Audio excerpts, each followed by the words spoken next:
सत श्री अकाल दोस्तों, साडा टीवी USA देख रहे सारे दर्शकों का स्वागत है। सो दीप सिद्धू ने हुणे हुणे लाइव होके बहुत वड्डियां गल्लां कीतियां ने लोकां दे नाल। तुहानूं सुणाउने आ ओह दीप सिद्धू ने की क्या। दीप सिद्धू ने करोना महामारी बारे ते संघर्ष चल रहे संघर्ष बारे अहम गल्लां कीतियां ने।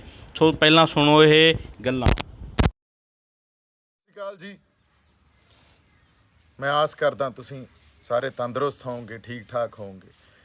पंजाब आपदी धरती ते आपदी मिट्टी ते जिन्हों कहिंदे आ भी वो धरती जिहड़े साडे गुरुआं दी धरती आ उत्थे आ चुके हैं जी, वापस आ गए ते पंजाब आके एक बारी जो इत्थों प्यार मिलदा, जो साडा हौसला अफजाई हुंदी आ, वो मैनूं एयरपोर्ट तो ही समझ आ गई सी।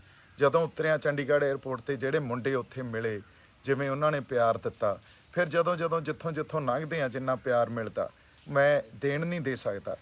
पर आपां बाहली लंबी गल अज नहीं लिजांदे। अज गल इन्नी की करनी आ भी एक साडा संघर्ष जिहड़ा साडा होंद दा संघर्ष आ, साडी होंद दी लड़ाई आ, ते दूजा जिहड़ी महामारी फैल रही आ कोविड या करोना जिन्हों आपां कह रहे हैं इहदे बारे। सो ये दो चार गल्लां ते कुछ नुकते तुहाडे नाल साझे करने सी। हजे गल्लां लंबियां, संघर्ष नूं विचारना, उहनूं एनालाइज़ करना वो भी बड़ा लंबा। कुछ गल्लां मैं जेल च रह के उत्थे सिੱਖੀਆਂ, एनालाइज़ कीतियां, उन्हां गल्लां नूं भी तुहाडे च लैके आऊँगा। पर जिस तरह हुण पंजाब या साडे नौजवान या साडे इत्थों दे लोक मैनूं देख रहे आ या ये एक्सपैक्ट कर रहे आ भी दीप हुण तूं अगे लग। देखो, एक वाहिगुरू ने सेवा बख्शी आ, सेवा लाई आ, ते थोड़ा प्यार ते हौसला अफजाई मिलिया। मैं पिछे नहीं हटदा, इहदे च कोई शक नहीं। पर दो तीन गल्लां विचारनियां साडे वास्ते, उही नुकतियां च गल करांगे अज आपां, बड़ियां जरूरी आ। संघर्ष साडा, साडी होंद दी लड़ाई दा संघर्ष असीं विढ़िया, इकट्ठे हो के विढ़िया। उस संघर्ष दी रूपरेखा की होनी चाहिदी आ, हुण इहनूं एनालाइज़ करना पऊगा। अज संघर्ष कित्थे खड़ा इहनूं एनालाइज़ करना पऊगा, क्यों खड़ा इहनूं एनालाइज़ करना होऊगा, ते अगे साडा पैंतड़ा की होवे, साडी रणनीति की होवे, साडी विਉਂਤ की होवे, इहनूं भी एनालाइज़ करना पऊगा। एक गल बड़ी ही संघर्षी बंदियां च हमेशा ये मशहूर आ, या वो संघर्षी बंदे जिहड़े जैनुअनली संघर्षी बंदे आ, उन्हां नूं ये गल इस नुकते बारे पता that every idea and every tactic has a half life. ये तुसीं याद रखियो, every idea every tactic has a half life. इहदा मैं तुहानूं मतलब समझाउणा, थोड़ा जिहा संखेप च जाने आ। हर किसी आइडिए की या हर किसी रणनीति की टैक्टिक की एक लाइफ हुंदी आ। उस लाइफ तो बाद उन्हें नहीं काम करना हुंदा। असीं 26 नवंबर नूं इस संघर्ष नूं पंजाब तो दिल्ली लैके गए सी। दिल्ली जाके असीं ये गल कही भी असीं सरकार दी धौण ते गोडा रख के बह गए। तो तुसीं वेखो उदों बाद जिस तरह मीटिंगां होईयां, जिस तरह सरकार ने साडी जथेबंदियां दे आगूआं नूं अकोमोडेट कीता, एड्डी वड्डी डेलीगेशन नूं अकोमोडेट कीता, ते ह्यूमिलेट भी होए। साडे आगू उन्हां नाल जाके सिद्धा गल भी करते रहे, उन्हां नूं ह्यूमिलेट भी कीता, ते उन्हां ने झल्लियां ये गल्लां। क्यों? क्योंकि तुसीं धौण ते गोडा रख के बैठे सी ते तुहाडा आइडिया काम कर गया सी। वो आइडिया जिहड़ा नौजवानों ने 26 नवंबर नूं तुहानूं स्टेज ला के उत्थे देती सी ते ਸਿੰਘੂ बार्डर ते टिकरी बार्डर ते जाके बिठाते सी। अदरवाइज़ बहुत गल ये तां साडे उस वेले जमां ही एस्टैबलिश गल आ भी साडे आगू ये कहिंदे सी भी बराड़ी चलो, पर लोग अड़ गए। लोगों ने कहा नहीं, असीं इत्थे ही बैठांगे, सरकार दी धौण ते गोडा रखांगे, ते असीं रखिया। ਉਹ ਧੌਣ ਤੇ ਗੋਡੇ ਦੀ ਕਲਮੀਨੇਸ਼ਨ 26 ਜਨਵਰੀ ਨੂੰ ਹੋਈ। 26 ਜਨਵਰੀ ਨੂੰ ਜਦੋਂ ਸਾਡਾ ਪ੍ਰੈਸ਼ਰ, ਸਾਡਾ ਜਿਸ ਤਰ੍ਹਾਂ ਦਾ ਦਬਾਅ ਸੀ ਸਰਕਾਰ ਤੇ ਬਣਾਇਆ ਸੀ, ਜਿਸ ਤਰ੍ਹਾਂ ਸਰਕਾਰ ਸਾਨੂੰ ਵਾਰ-ਵਾਰ ਮੀਟਿੰਗਾਂ ਦੇ ਸੱਦੇ ਦੇ ਕੇ ਆਪ ਬੁਲਾਉਂਦੀ ਸੀ, ਉਹਦੀ ਕਲਮੀਨੇਸ਼ਨ 26 ਜਨਵਰੀ ਨੂੰ ਹੋਈ। ਪਰ 26 ਜਨਵਰੀ ਦੀ ਕਲਮੀਨੇਸ਼ਨ ਨੂੰ ਸਾਡੀ ਲੀਡਰਸ਼ਿਪ ਨੇ ਨਹੀਂ ਸਾਂਭਿਆ, ਉਹਨੂੰ ਐਕਨੋਲੇਜ ਨਹੀਂ ਕੀਤਾ, ਉਹਨੂੰ ਰੈਕਗਨਾਈਜ਼ ਨਹੀਂ ਕੀਤਾ। ਉਲਟਾ सरकार दे नैरेटिव दे विच कॉन्ट्रीब्यूट किया भी नहीं, ये तो साडे बंदे ही नहीं आ, ये तो दीप सिद्धू बंदे उत्थे लै गया, तो ये दीप सिद्धू ने सारा काम कराया। देखो, जे इस तरह असीं कंपार्टमेंटलाइज करांगे, ਇਸ ਤਰ੍ਹਾਂ ਜੇ ਅਸੀਂ ਬਾਈਨਰੀਜ਼ ਕ੍ਰੀਏਟ ਕਰਾਂਗੇ, ਆਪਦੇ ਬੰਦਿਆਂ ਨੂੰ ਨਕਾਰ ਦਾਂਗੇ, ਉਹਨਾਂ ਨੂੰ ਡਿਸਓਨ ਕਰ ਦਾਂਗੇ ਤੇ ਉਹਨਾਂ ਨੂੰ ਡਿਸਕ੍ਰੈਡਿਟ ਕਰਨ ਵਾਸਤੇ ਵੀ ਇਹ ਤਾਂ ਗਦਾਰ ਆ, ਇਹੋ ਜਿਹਾ ਨੈਰੇਟਿਵ ਥਰੋ ਕਰਾਂਗੇ, ਤਾਂ ਫੇਰ ਤਾਂ ਅਸੀਂ ਜਿਹੜਾ ਸੰਘਰਸ਼ ਲੜ ਰਹੇ ਹਾਂ ਉਹਦੀ ਰੂਪਰੇਖਾ ਜਾਂ ਉਹਦੀ ਨੁਹਾਰ ਕਦੇ ਬਣ ਹੀ ਨਹੀਂ ਸਕਦੀ। ਅਸੀਂ ਜੇ ਆਪਦਾ ਇੱਕ ਆਈਡੀਆ ਜਿਹਨੇ ਕੰਮ ਕੀਤਾ ਸੀ ਵੀ ਦਿੱਲੀ ਚਲੋ, ਦੂਜਾ ਆਈਡੀਆ ਵੀ 26 ਜਨਵਰੀ ਨੂੰ ਅਸੀਂ ਦਿੱਲੀ ਦੇ ਅੰਦਰ, ਜਦੋਂ ਤੁਸੀਂ ਇਹ ਗੱਲ ਲੋਕਾਂ 'ਚ ਲੈ ਕੇ ਆਏ, ਹੋ ਸਕਦਾ ਕਿਸੇ ਹੱਦ ਤੱਕ ਇਹ ਮੈਂ ਗੱਲ ਵੀ ਨਾ ਸਮਝਿਆ ਹੋਵਾਂ, ਪਰ ਲੋਕ ਇਹ ਗੱਲ ਸਮਝ ਗਏ ਸੀ, ਕਿਉਂਕਿ ਇਹ ਸਿਰਫ ਯੂਨੀਅਨ ਲੀਡਰਸ ਦੀ ਜਾਂ ਕਿਸਾਨੀ ਦੀ ਸਟਰਗਲ ਨਹੀਂ ਆ, ਇਹ ਬਹੁਤ ਵੱਡੀ ਸਟਰਗਲ ਆ ਜਿਹਨੂੰ ਤੁਸੀਂ ਆਪ ਮੰਨਦੇ ਹੋ ਇਹ ਲੋਕ ਸਟਰਗਲ ਆ, ਲੋਕਾਂ ਦਾ ਸੰਘਰਸ਼ ਆ। ਲੋਕ ਇਹ ਗੱਲ ਸਮਝਦੇ ਸੀ ਵੀ 26 ਤਰੀਕ ਨੂੰ ਜਿਸ ਤਰ੍ਹਾਂ ਦਾ ਦਬਾਅ ਅਸੀਂ ਸਰਕਾਰ ਤੇ ਬਣਾ ਰਹੇ ਹਾਂ, ਇਹਦਾ ਕੋਈ ਨਾ ਕੋਈ ਰਿਜ਼ਲਟ ਨਿਕਲਣਾ, ਉਹਦੀ ਕਲਮੀਨੇਸ਼ਨ 26 ਜਨਵਰੀ ਨੂੰ ਜਾ ਕੇ ਹੋਈ। ਤੁਸੀਂ ਸੰਘਰਸ਼ ਨੂੰ ਵੀ ਡਿਸਓਨ ਕੀਤਾ, ਆਪਦੇ ਲੋਕਾਂ ਨੂੰ ਵੀ ਡਿਸਓਨ ਕੀਤਾ, ਇਹ ਕਹਿ ਕੇ ਵੀ ਉਹ ਸਾਡੇ ਲੋਕ ਹੀ ਨਹੀਂ ਆ। ਤੇ ਅਗਲੀ ਗੱਲ, ਉਹਦੇ ਸਭ ਤੋਂ ਵੱਡੀ ਗੱਲ ਜਿਹੜੀ ਤੁਸੀਂ ਕੀਤੀ, ਉਸ ਸਾਰੇ ਵਰਤਾਰੇ ਨੂੰ ਡਿਸਕ੍ਰੈਡਿਟ ਕਰਕੇ ਤੇ ਲੋਕ ਜਿਹੜੇ ਉਹਦੇ ਨਾਲ ਜੁੜੇ ਬੰਦੇ ਸੀ, ਸ਼ਖਸੀਅਤਾਂ ਸੀ, ਉਹਨਾਂ ਨੂੰ ਵੀ ਡਿਸਕ੍ਰੈਡਿਟ ਕਰਕੇ ਲੋਕਾਂ 'ਚ ਡਿਸਲਿਊਜ਼ਨ ਚਲੀ ਗਈ। ਲੋਕਾਂ ਨੂੰ ਐਂ ਲੱਗਿਆ ਯਾਰ ਇੱਥੇ ਤਾਂ ਪੋਲੀਟਿਕਸ ਹੋਈ ਜਾਂਦੀ ਹੈ, ਤਾਂ ਇਕੱਠੇ ਹੋ ਹੀ ਨਹੀਂ ਸਕਦੇ, ਇਹ ਤਾਂ ਇੱਕ ਸਰਟੀਫਿਕੇਟ ਵੰਡੀ ਜਾਂਦੇ ਆ। ਸੋ 26 ਜਨਵਰੀ ਤੱਕ ਸਾਡਾ ਜਿਹੜਾ ਆਈਡੀਆ ਕੰਮ ਕਰ ਰਿਹਾ ਸੀ, ਉਹ 26 ਜਨਵਰੀ ਤੋਂ ਬਾਅਦ ਵੀ ਅੱਜ ਵੀ ਲੀਡਰਸ਼ਿਪ ਉਸੇ ਆਈਡੀਆ ਤੇ ਬੈਠੀ ਆ ਵੀ ਇੱਥੋਂ ਇਕੱਠੇ ਹੋ ਤੇ ਇਕੱਠੇ ਹੋ ਕੇ ਫਿਰ ਦਿੱਲੀ ਵੱਲ ਨੂੰ ਚਾਲੇ ਪਾਓ। ਆਏ ਨਹੀਂ ਹੁੰਦਾ ਇੱਕ ਆਈਡੀਏ ਦੀ ਲਾਈਫ ਹੁੰਦੀ ਹੈ, ਇਹ ਸੰਘਰਸ਼ੀ ਬੰਦਿਆਂ ਨੂੰ ਪਤਾ ਹੁੰਦਾ। ਅੱਜ ਨਵਾਂ ਪੈਂਤੜਾ ਘੜਨਾ ਪੈਣਾ, ਕਿਸ ਤਰ੍ਹਾਂ ਅਸੀਂ ਪ੍ਰੈਸ਼ਰ ਬਿਲਡ ਕਰਨਾ। ਤੁਸੀਂ ਮੈਨੂੰ ਦੱਸ ਦਿਓ 26 ਜਨਵਰੀ ਤੋਂ ਬਾਅਦ ਉਦੋਂ ਬਾਅਦ ਜਾਂ ਇੱਕ ਵੀ ਮੀਟਿੰਗ ਹੋਈ ਹੋਵੇ, ਇੱਕ ਵੀ ਮੀਟਿੰਗ ਲਈ ਤੁਹਾਨੂੰ ਸੱਦਾ ਦਿੱਤਾ ਹੋਵੇ ਸਰਕਾਰ ਨੇ, ਕਿਉਂ ਨਹੀਂ ਦਿੱਤਾ? ਕੋਈ ਪ੍ਰੈਸ਼ਰ ਹੀ ਨਹੀਂ ਆ ਉਹਨਾਂ ਤੇ, ਉਹਨਾਂ ਨੂੰ ਕੋਈ ਫਰਕ ਹੀ ਨਹੀਂ ਪੈਂਦਾ। ਅਸੀਂ ਆਪਸ 'ਚ ਜ਼ਿਆਦਾ ਉਲਝੀ ਜਾਂਦੇ ਆ, ਇੱਕ ਦੂਜੇ ਤੇ ਤੌਹਮਤਾਂ ਲਾਈ ਜਾਂਦੇ ਆ। ਤੁਸੀਂ ਇਹ ਵੇਖ ਲਓ, ਸਾਡੀ ਸਟਰਗਲ ਦਾ ਹਾਲ ਵੇਖ ਲਓ। ਅਸੀਂ ਤਹਿਜ਼ੀਬ ਭੁੱਲ ਗਏ, ਭਾਸ਼ਾ ਤੇ ਸਾਡਾ ਕੰਟਰੋਲ ਨਹੀਂ ਆ, ਤਰੀਕਾ ਸਲੀਕਾ ਭੁੱਲ ਗਏ, ਗਾਲਾਂ ਕੱਢ ਲਓ ਇੱਕ ਦੂਜੇ ਨੂੰ।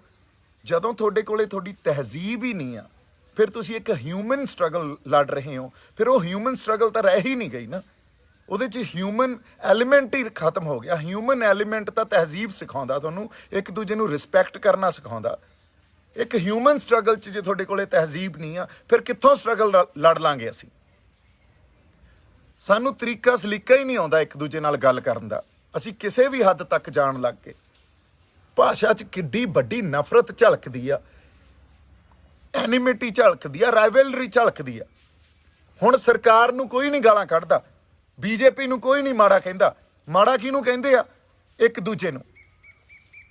ਤੁਸੀਂ ਇਹ ਵੇਖ ਲਓ, ਅੱਜ ਜੋ ਸੰਘਰਸ਼ ਦੀ ਰੂਪਰੇਖਾ ਜਾਂ ਨੁਹਾਰ ਆ, ਜਾਂ ਇਹਦਾ ਵਹਿਣ ਕਿਸ ਪਾਸੇ ਵਹਿ ਰਿਹਾ, ਇਹ ਤਾਂ ਅਸੀਂ ਆਪਸ 'ਚ ਉਲਝ ਪਏ। ਸੋ ਮੈਨੂੰ ਐਂ ਲੱਗਦਾ ਲੀਡਰਸ਼ਿਪ ਨੂੰ ਵੀ ਆਪਦਾ ਦ੍ਰਿਸ਼ਟੀਕੋਣ ਆ ਜਿਹੜਾ, ਉਹ ਥੋੜ੍ਹਾ ਜਿਹਾ ਵੱਡਾ ਕਰਨਾ ਚਾਹੀਦਾ।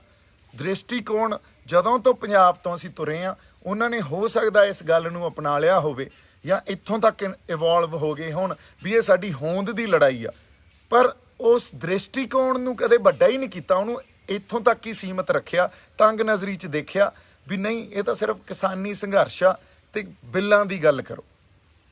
ਜਦੋਂ ਰਾਜੇਵਾਲ ਸਾਹਿਬ ਆਪ ਇਹ ਗੱਲ ਕਹਿੰਦੇ ਆ ਵੀ ਐਗਰੀਕਲਚਰ ਸਟੇਟ ਸਬਜੈਕਟ ਨਹੀਂ ਆ, ਸੈਂਟਰ ਸਬਜੈਕਟ ਨਹੀਂ ਹੈ, ਤਾਂ ਸਟੇਟ ਸਬਜੈਕਟ ਆ, ਫਿਰ ਤਾਂ ਗੱਲ ਹੀ ਪਾਲਿਸੀ ਮੇਕਿੰਗ ਦੀ ਕਰ ਰਹੇ ਹੋ ਤੁਸੀਂ। ਫਿਰ ਤਾਂ ਉਹ ਯੂਨਿਟਰੀ ਫਾਰਮ ਆਫ ਗਵਰਨਮੈਂਟ ਨੂੰ ਚੈਲੰਜ ਤਾਂ ਕਰ ਹੀ ਰਹੇ ਹੋ ਜਦੋਂ ਇੱਥੇ ਗੱਲ ਆ ਜਾਂਦੀ ਆ। ਸੋ ਇਹੀ ਤਾਂ ਗੱਲਾਂ ਆਪਾਂ ਕੀਤੀਆਂ ਸੀ। ਅੱਜ ਸਾਨੂੰ ਨਵਾਂ ਪੈਂਤੜਾ ਘੜਨਾ ਪਊਗਾ ਹੁਣ ਸੰਘਰਸ਼ ਨੂੰ ਚਲਾਉਣ ਵਾਸਤੇ। ਜਿੰਨਾ ਪਲਾਨ ਬੀ ਦੀ ਆਪਾਂ ਗੱਲ ਕਰਦੇ ਹੁੰਦੇ ਸੀ, ਉਹ ਪਲਾਨ ਬੀ ਤੇ ਵੀ ਆਉਣਾ ਪਊਗਾ। ਸਾਨੂੰ ਸਿਰ ਜੋੜ ਕੇ ਬੈਠਣਾ ਪਊਗਾ, ਸੰਵਾਦ ਕਰੀਏ, ਵਿਵਾਦ ਨਾ ਕਰੀਏ। ਜਦੋਂ ਤੱਕ ਸਿਰ ਜੋੜ ਕੇ ਬੈਠਾਂਗੇ ਨਹੀਂ, ਇੱਕ ਦੂਜੇ ਨੂੰ ਸਪੇਸ ਨਹੀਂ ਦੇਵਾਂਗੇ, ਕੋਐਗਜ਼ਿਸਟ ਨਹੀਂ ਕਰਾਂਗੇ, ਉਦੋਂ ਤੱਕ ਅਸੀਂ ਕਹਾਂਗੇ ਵੀ ਸੰਘਰਸ਼ ਲੜ ਲਾਂਗੇ, ਅਸੀਂ ਉਹ ਵੀ ਹਿਊਮਨ ਸੰਘਰਸ਼ ਲੜ ਲਾਂਗੇ। ਨਹੀਂ, ਅਸੀਂ ਤਾਂ ਤਰੀਕੇ ਸਲੀਕੇ ਹੀ ਭੁੱਲਦੇ ਜਾਂਦੇ ਹਾਂ। ਸਾਡੇ 'ਚ ਕੋਈ ਤਹਿਜ਼ੀਬ ਤੇ ਨਫਾਸਤ ਰਹਿ ਹੀ ਨਹੀਂ ਗਈ।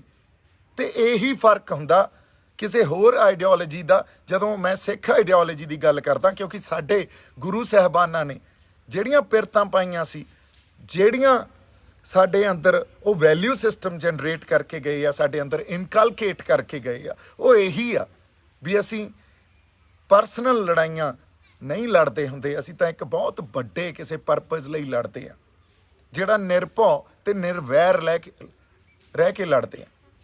ਜੰਗ ਦੇ ਮੈਦਾਨ 'ਚ ਲੜ ਵੀ ਰਹੇ ਆ ਤੇ ਨਿਰਵੈਰ ਵੀ ਆ। ਦੇਖੋ ਕਿੱਡਾ ਵੱਡਾ ਫਲਸਫਾ, ਇਹਨੂੰ ਸਮਝਣ ਦੀ ਲੋੜ ਆ। ਸੋ ਜੇ ਅਸੀਂ ਉਹਨਾਂ ਕਮਾਈਆਂ ਤੋਂ, ਉਹਨਾਂ ਪਿਰਤਾਂ ਤੋਂ, ਉਹਨਾਂ ਉਸ ਵੈਲਿਊ ਸਿਸਟਮ ਤੋਂ ਦੂਰ ਚਲੇ ਗਏ, ਫਿਰ ਇਹ ਤਾਂ ਵਰਲਡਲੀ ਗੱਲ ਹੋ ਜੂਗੀ। ਜਿੱਥੋਂ ਜਿਵੇਂ ਕਿ ਵਰਲਡਲੀ ਗੱਲ ਕੀ ਆ, ਵਰਲਡਲੀ ਉਹ ਗੱਲ ਆ ਜਿਹੜੀ ਇੱਕ ਕਮਿਊਨਿਸਟ ਵਿਚਾਰਧਾਰਾ ਕਿਸੇ ਹੱਦ ਤੱਕ, ਸੈਕੂਲਰ ਵਿਚਾਰਧਾਰਾ ਕਿਸੇ ਹੱਦ ਤੱਕ ਆਪਾਂ ਇਹ ਕਹਿ ਲਓ ਵੀ ਨਵੀਂ ਜਿਹੜੀ ਇਹ ਸਟਰਕਚਰ ਸਾਰਾ ਪੈਦਾ ਹੋ ਰਿਹਾ, ਜਿਹਦੇ ਅਗੇਂਸਟ ਆਪਾਂ ਲੜਾਈਆਂ ਲੜ ਰਹੇ ਹਾਂ। ਇੱਕ ਫਾਸਿਸਟ ਕੌਨਸਟੀਟਿਊਐਂਸੀ ਪੈਦਾ ਕੀਤੀ ਜਾ ਰਹੀ। ਅੱਜ ਜੇ ਆਪਾਂ ਸੰਤਾਂ ਦੀ ਗੱਲ ਕਰ ਦਿੰਦੇ ਹਾਂ, ਸੰਤ ਜਰਨੈਲ ਸਿੰਘ ਭਿੰਡਰਾਂ ਵਾਲਿਆਂ ਦੀ, ਨਹੀਂ ਉਹ ਪੰਜਾਬ ਦੇ ਇੱਕ ਪੋਲੀਟੀਕਲ ਸਟਰਕਚਰ ਦਾ ਵੀ ਪਾਰਟ ਸੀ। ਉਹਨੂੰ ਕਿਵੇਂ ਧਰਮ ਦੇ ਨਾਲ ਵਾਰ-ਵਾਰ ਜੋੜ ਦਿੰਦੇ ਆ, ਕੰਪਾਰਟਮੈਂਟਲਾਈਜ਼ ਕਰ ਦਿੰਦੇ ਆ। ਔਰ ਇਹ ਗੱਲ ਸਾਰੀ ਕਿੱਥੋਂ ਆਈ? ਇਹ ਉਸ ਵੈਸਟਰਨ ਸਟਰਕਚਰ 'ਚੋਂ ਗੱਲ ਆਈ ਹੋਈ ਆ, ਜੋ ਵੈਸਟਰਨ ਸਟਰਕਚਰ ਨੇ ਇੱਕ ਹਿਊਮਨਿਟੇਰੀਅਨ ਗਰਾਊਂਡ ਨੂੰ ਇਹ ਕਹਿ ਕੇ ਪ੍ਰਮੋਟ ਕੀਤਾ ਵੀ ਅਸੀਂ ਸੈਕੂਲਰ ਹਾਂ, ਅਸੀਂ ਤਾਂ ਧਰਮ ਤੋਂ ਦੂਰ ਹਾਂ। ਜਾਂ ਕਮਿਊਨਿਜ਼ਮ 'ਚੋਂ ਗੱਲ ਆਈ ਆ ਵੀ ਨਹੀਂ, ਅਸੀਂ ਧਰਮ ਤੋਂ ਦੂਰ ਹਾਂ। ਪਰ ਅਸੀਂ ਕਦੇ ਵੀ ਨਹੀਂ ਸੀ। ਇਹ ਸਾਡਾ ਵਿਰਸਾ, ਸਾਡਾ ਕਲਚਰ, ਸਾਡਾ ਜਿਹੜਾ ਇਹ ਕਹਿ ਲਓ ਹੈਰੀਟੇਜ ਇਹ ਆ ਵੀ ਰਾਜਨੀਤੀ ਦੇ ਉੱਤੇ ਹਮੇਸ਼ਾ ਧਰਮ ਦਾ ਕੁੰਡਾ ਰਿਹਾ।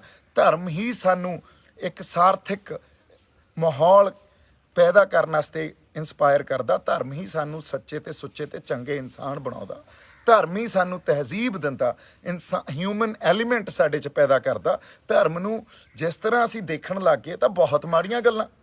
ਧਰਮ ਸਾਨੂੰ ਕੰਪਾਰਟਮੈਂਟਲਾਈਜ਼ ਨਹੀਂ ਕਰਦਾ, ਉਹ ਸਾਨੂੰ ਐਕਚੁਅਲੀ ਹਿਊਮੈਨਿਟੀ ਸਿਖਾਉਂਦਾ। ਔਰ ਧਰਮ ਦੇ ਕੁੰਡੇ ਤੋਂ ਬਿਨਾਂ ਸਾਡਾ ਮੀਰੀ ਤੇ ਪੀਰੀ ਦਾ ਸਿਧਾਂਤ ਕੀ ਆ? ਇਹੀ ਆ ਨਾ। ਅੱਜ ਕੁਝ ਨੁਕਤਿਆਂ ਦੀ ਗੱਲ ਕਰਨੀ ਸੀ, ਉਹ ਨੁਕਤੇ ਵਾਪਸ ਮੈਂ ਉਹਨਾਂ ਗੱਲਾਂ ਤੇ ਆਉਣਾ। ਸਾਨੂੰ ਸੰਘਰਸ਼ ਨੂੰ ਐਨਾਲਾਈਜ਼ ਦੁਬਾਰਾ ਕਰਨਾ ਪਊਗਾ, ਨਵੇਂ ਪੈਂਤੜੇ ਘੜਨੇ ਪੈਣਗੇ। ਬਹੁਤ ਛੇਤੀ 3-4 ਦਿਨਾਂ 'ਚ ਆ ਕੇ ਮੈਂ ਤੁਹਾਡੇ ਨਾਲ ਇਹ ਸਾਰੀਆਂ ਗੱਲਾਂ ਕਰੂੰਗਾ। ਪਰ ਅੱਜ ਇਕੱਠੇ ਹੋ ਕੇ ਉੱਧਰ ਨੂੰ ਤੁਰ ਪਈਏ, ਇਹ ਹੱਲ ਨਹੀਂ ਆ। ਉਹ ਹੱਲ 26 ਜਨਵਰੀ ਤੱਕ ਚੱਲਿਆ ਸੀ, ਉਹਦੀ ਇੱਕ ਲਾਈਫ ਸੀ, ਉਹਦੀ ਲਾਈਫ ਖਤਮ ਹੋ ਗਈ। ਉਸ ਮੌਕੇ ਨੂੰ ਅਸੀਂ ਸੰਭਾਲ ਨਹੀਂ ਸਕੇ। ਉਸ ਮੌਕੇ ਨੂੰ ਅਸੀਂ ਆਪ ਹੀ ਸਾਡੇ ਬੰਦੇ ਬਦਨਾਮ ਕਰਨ ਲੱਗ ਗਏ, ਬੰਦਿਆਂ ਨੂੰ ਗਦਾਰ ਕਹਿਣ ਲੱਗ ਗਏ, ਮੈਨੂੰ ਸਰਟੀਫਿਕੇਟ ਵੰਡਣ ਲੱਗ ਗਏ।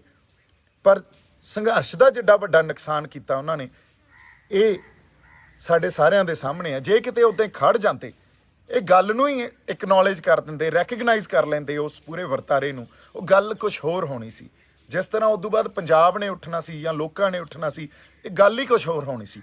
ਫਿਰ ਉੱਥੇ ਕਿਸੇ ਵੀ ਤਰ੍ਹਾਂ ਨਿਸ਼ਾਨ ਸਾਹਿਬ ਦੀ ਬੇਅਦਬੀ ਜਾਂ ਨਿਸ਼ਾਨ ਸਾਹਿਬ ਨੂੰ ਜੇ ਆਪਾਂ ਕਹੀਏ ਵੀ ਅਗਨ ਭੇਂਟ ਕੀਤਾ ਜਾਂਦਾ, ਤੇ ਉੱਥੇ ਇਹ ਗੱਲਾਂ ਕਹੀਆਂ ਜਾਂਦੀਆਂ ਵੀ ਉੱਥੇ ਤਾਂ ਯਾਰ ਬਹੁਤ ਨਿਸ਼ਾਨ ਸਾਹਿਬ ਸੀ ਤੇ ਉੱਥੇ ਕੇਸਰੀ ਹੋ ਜਾਣਾ ਸੀ। ਤੇ ਇਹ ਸਾਰਾ ਡਰ ਹੀ ਪੈਦਾ ਕੀਤਾ ਗਿਆ ਨਾ।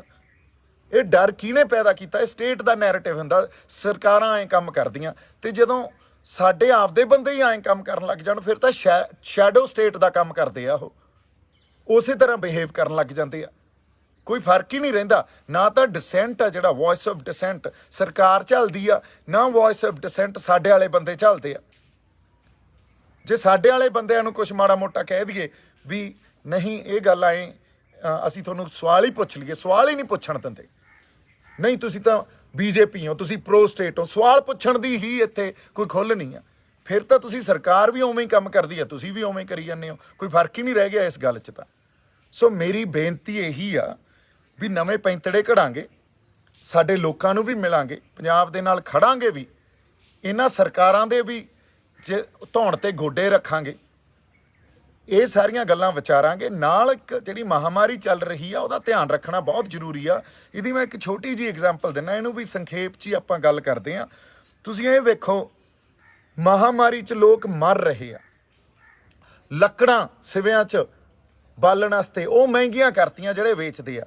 ਸਿਵਿਆਂ 'ਚ ਜਾ ਕੇ ਜੇ ਤੁਸੀਂ ਕਿਸੇ ਦਾ ਸੰਸਕਾਰ ਕਰਨਾ, ਉਹਦੀ ਫੀਸ 3-3 ਗੁਣਾ ਕਰੀ ਬੈਠੀ ਆ। ਐਂਬੂਲੈਂਸਾਂ ਮਹਿੰਗੀਆਂ ਕਰਤੀਆਂ, ਇਲਾਜ ਮਹਿੰਗੇ ਕਰਤੇ। ਪਰ ਸਾਡੇ ਵਾਲੇ ਬੰਦੇ ਕੀ ਕਰਦੇ ਆ? ਸਾਡੀ ਕਮਿਊਨਿਟੀ ਤੇ ਦੁਨੀਆ ਮੰਨ ਰਹੀ ਆ, ਉਹ ਸੰਸਕਾਰ ਲਵਾਰਸ ਲਾਸ਼ਾਂ ਦਾ ਸੰਸਕਾਰ ਕਰੀ ਜਾਂਦੇ ਆ। ਉਹ ਆਕਸੀਜਨ ਦੇ ਲੰਗਰ ਲਾਈ ਬੈਠੇ ਆ। ਇਹ ਫਰਕ ਆ ਬਾਕੀ ਦੁਨੀਆ 'ਚ, ਆਮ ਦੁਨਿਆਵੀ ਗੱਲਾਂ 'ਚ ਤੇ ਸਾਡੇ 'ਚ। ਇਹੀ ਉਹਨਾਂ ਕਮਾਈਆਂ ਕਰਕੇ ਆ ਜਿਹੜੇ ਸਾਡੇ ਗੁਰੂਆਂ ਨੇ ਕੀਤੀਆਂ।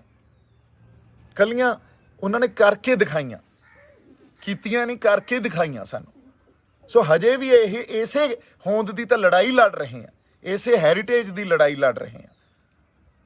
ਪਰ ਇਸ ਟਾਈਮ ਇੱਕ ਹੱਥ ਨਾਲ ਜੇ ਸੰਘਰਸ਼ ਲੜਨਾ ਪੈਣਾ, ਦੂਜੇ ਹੱਥ ਨਾਲ ਇਸ ਮਹਾਮਾਰੀ ਨਾਲ ਵੀ ਲੜਨਾ ਪੈਣਾ।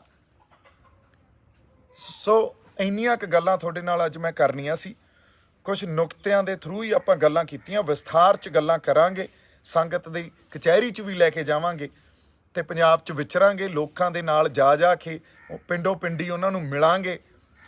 ਸੰਘਰਸ਼ ਦਾ ਸਾਡਾ ਕੀ ਪੈਂਤੜਾ ਹੋਵੇ ਉਹ ਵੀ ਘੜਾਂਗੇ, ਕਿਉਂਕਿ ਜੇ ਆਪਾਂ ਬਿਨਾਂ ਵਿਉਂਤ ਬੰਦੀ ਕੀਤੇ ਤੇ ਪੁਰਾਣੀ ਵਿਉਂਤਬੰਦੀ ਤੇ ਹੀ ਚੱਲਦੇ ਆ, ਉਹਦੀ ਇੱਕ ਲਾਈਫ ਸੀ, ਉਹ ਐਕਸਪਾਇਰ ਹੋ ਗਈ 26 ਜਨਵਰੀ ਤੋਂ ਬਾਅਦ। ਅੱਜ ਤੱਕ ਸਰਕਾਰ ਤੇ ਕੋਈ ਪ੍ਰੈਸ਼ਰ ਨਹੀਂ ਆ।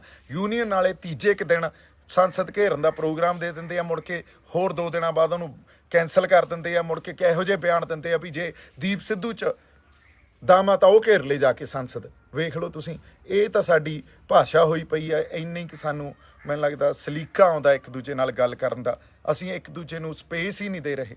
ਅੱਜ ਤੱਕ ਜਦੋਂ ਦਾ ਮੈਂ ਆਇਆ, ਕਿਸੇ ਫਾਰਮਰ ਯੂਨੀਅਨ ਲੀਡਰ ਦਾ ਜਾਂ ਕਿਸੇ ਜਥੇਬੰਦੀ ਦਾ, ਇਹਨਾਂ ਨੇ ਤਾਂ ਬੰਦੇ ਤੋੜਤੇ ਉੱਥੋਂ।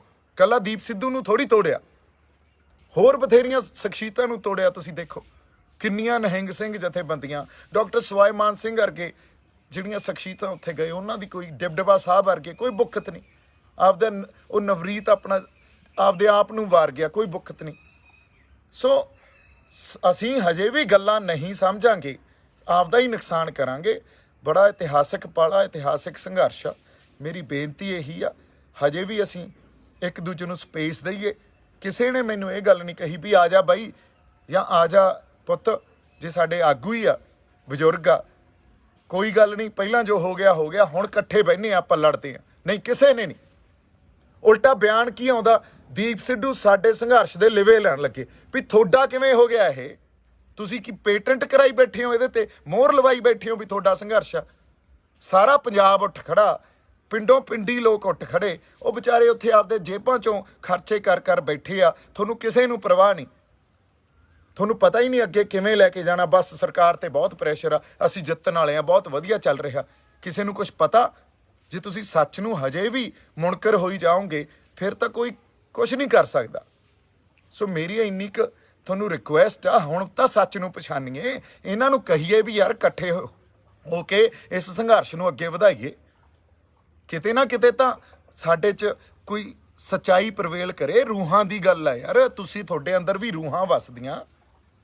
ਹਜੇ ਵੀ ਤੁਸੀਂ ਇਹਨਾਂ ਬਾਈਨਰੀਜ਼ 'ਚ ਕੰਪਾਰਟਮੈਂਟਲਾਈਜ਼ ਹੋਵੋਗੇ ਵੀ ਆਹ ਬੀਜੇਪੀ ਦੇਖੋ ਜੀ, ਬੀਜੇਪੀ ਬਿਨਾਂ ਆਧਾਰ ਤੋਂ, ਬਿਨਾਂ ਕਿਸੇ ਗੱਲ ਤੋਂ ਕੋਈ ਗੱਲ ਕਰੋਗੇ। ਜੇਲਾਂ ਕੱਟ ਕੇ ਵੀ ਮੈਂ ਆਪਦੇ ਆਪ ਨੂੰ, ਜੇ ਤੁਹਾਨੂੰ ਪ੍ਰੂਵ ਕਰਨਾ ਪਵੇ, ਸਫਾਈਆਂ ਦੇਣੀਆਂ ਪੈਣ। ਹੁਣ ਤਾਂ ਸੰਗਤ ਦੇ ਕਚਹਿਰੀ 'ਚ ਸਭ ਕੁਛ ਆ ਬਾਈ। ਜੇ ਕੋਈ ਮੈਨੂੰ ਕੁਛ ਕਹੂਗਾ ਤੁਸੀਂ ਡਿਸਾਈਡ ਕਰ ਲਿਓ, ਜੇ ਕੋਈ ਕਿਸੇ ਨੂੰ ਕਹੂਗਾ ਤੁਸੀਂ ਡਿਸਾਈਡ ਕਰ ਲਿਓ। ਪਰ ਮੇਰੀ ਬੇਨਤੀ ਇੰਨੀ ਕਿ ਵੀ ਸੱਚ ਦੇ ਨਾਲ ਖੜ ਜਾਓ।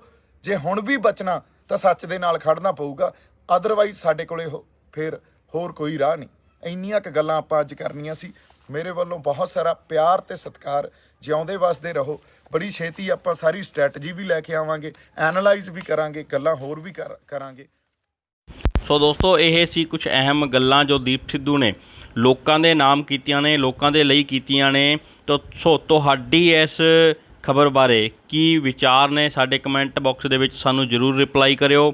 ਸੋ ਹੋਰ ਲੇਟੈਸਟ ਅਪਡੇਟ ਦੇ ਲਈ ਬਣੇ ਰਹੋ ਸਾਡਾ TV USA ਦੇ ਨਾਲ।